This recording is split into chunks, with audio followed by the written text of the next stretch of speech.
Start. आज लोकसभा में नियत 193 के अंतर्गत भोपाल गैस त्रासदी के ऊपर चर्चा शुरू करते हुए नेता प्रतिपक्ष श्रीमती सुषमा स्वराज ने 1989 में सरकार को यूनियन कार्बाइड के साथ अदालत के बाहर किए गए समझौते पर कटघरे में खड़ा किया। नेता प्रतिपक्ष ने कहा कि भोपाल गैस रिसाव के पीड़ितों के साथ विश्वासघात किया गया है। उन्होंने कहा कि 1984 के आखिरी 3 महीने हिंदुस्तान के लिए 3 भीषण त्रासदी लेकर आए। पहला 31 अक्टूबर 1984 को जब तत्कालीन प्रधानमंत्री श्रीमती इंदिरा गांधी की हत्या की गई। दूसरा अगले ही 1 नवंबर से हजारों सिखों का नरसंहार और तीसरा 2 और 3 दिसंबर की रात यूनियन कार्बाइड की फैक्ट्री से हुए जहरीले गैस के रिसाव से हजारों लोगों की मौत।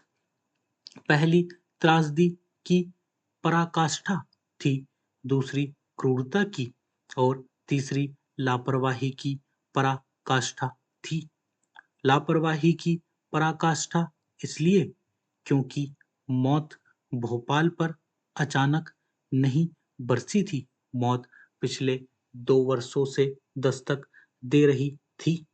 उन्होंने भोपाल गैस दुर्घटना के ठीक 5.5 महीने पहले 16 जून 1984 को जनसत्ता अखबार में छपे श्री राजकुमार केसवानी के लेख का उल्लेख किया, जिसमें 5 अक्टूबर 1982 में यूनियन कार्बाइड फैक्ट्री में हुए रिसाव और उसमें हुई जान और माल की हानि और 1983 में हुई ऐसी ही अन्य 2 घटनाओं का विवरण मिलता है। इसमें लेखक ने यह साफ लिखा था कि 1984 का बाकी का वर्ष न जाने क्यों मंसूबे बांधकर आया है, परंतु प्रशासन ने लापरवाही और पैसे के लालच में और नेताओं ने सत्ता के मद में इसकी पूर्णतया अनदेखी की।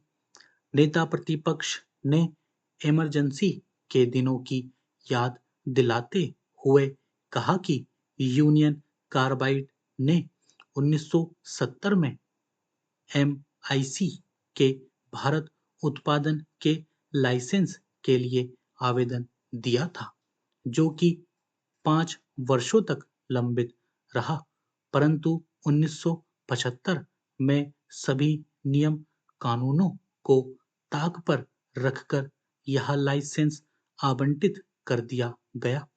मृत्यु के तांडव की नींव उसी दिन रख दी गई थी, क्योंकि इस जहरीली गैस का प्रयोग विश्व युद्ध के दौरान हिटलर ने गैस चेंबरों में किया था। नियम कानून के अनुसार इस तरह का उत्पादन शहर के 20-25 किलोमीटर दूर होना चाहिए, परंतु यूनियन कार्बाइड फैक्ट्री घनी बसावट के बीच बनी थी। इसके अलावा उसके भंडारण में बहुत लापरवाही और अनियमितताएं बरती गई। इस गैस का भंडारण छोटे टैंकों में किया जाना चाहिए, जो आधे खाली रहने चाहिए, परंतु सीएसआईआर की रिपोर्ट बताती है कि इस दुर्घटना के समय बहुत ज्यादा मात्रा में जहरीली गैस का भंडारण बड़े टैंकों में किया गया था, जो कि आपराधिक लापरवाही का मामला है। स्टॉप।